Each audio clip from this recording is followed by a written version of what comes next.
Hi, I'm Stephanie Burt coming to you from our place in Belmont, Massachusetts, with Jesse Bennett behind the camera. I'm going to read you a few poems that I would have read live at Words and Music from the Skep in 2020, if that were happening in person. Instead, we get to be socially connected, physically distant, and online together.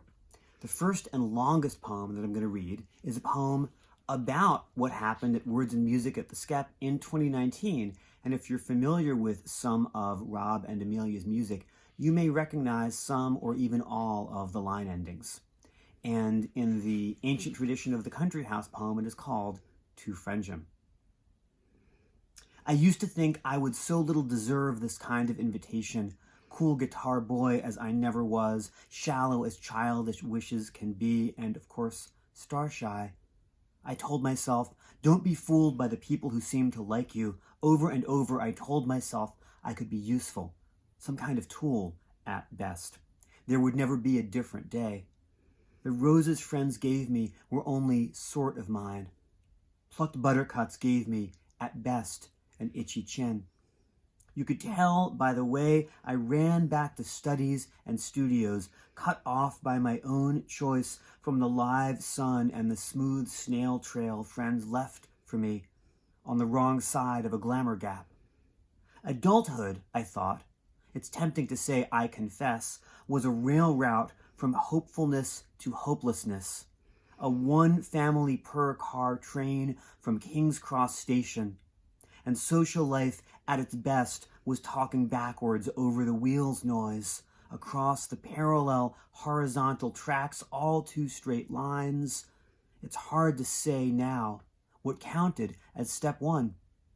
And yet here I am, when I saw the ex-school that served for merch table, the protective shed, the gravel drive reserved for instruments and entertainment, stooped through timber frames preserved over carpenter centuries, felt at ease in the hall as if the whole house were made of mole's burrows, each wall of earth like a tunnel older than us. I saw all the asymmetries add up to come in. Here chambers for cooks and under-butlers have been repurposed for secretive teens and their chosen kin. For you, plural you, so you could take me in. It was anthemic and quiet. It was my spin.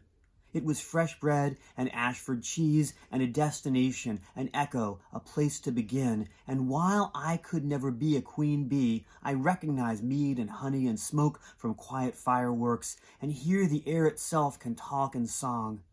Scent of tobacco and butter and rain-washed braids, half-written signatures of wood fire, interlocking hooks, 4 strings, those things I love even more upon waking jet-lagged than I could have loved them dreaming.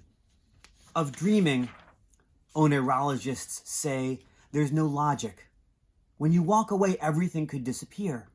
But here, half-written correspondence can wait for attention in the morning, though Nutmeg the puppy cannot. She wants me to stay 3/4 turned toward her forever, and thinks I betray her trust in me if I dare take my left hand away after I offer my right one. Rob says she's sad because she can't find the treat that she hid, one ironclad rule of puppydom being that a treat is a fad, compulsory until forgotten.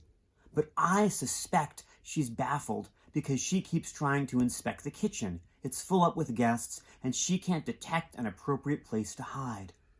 When rain gets loud, we stay inside. When it lifts, we rejoin our friends. We confide in them. They hear our wishes amplified. Rolvenden Lane, we know, is no dream town. It's hardly a town. You wouldn't choose to be 16 again, having been 16 there once. You might prefer Hollywood. I would, but I'm a girl who learned, can you keep a secret? To drink so much coffee, it might as well be intravenous. I grew in ambitious America far away, and I wanted a different scene. And this is that scene. It's Warrens, it's welcomes, it's not so romantic dancing, it's small chill rooms you can warm, it's imaginary friends, suddenly grown real by the real piano. Thank you for bringing me. Could this be the last time?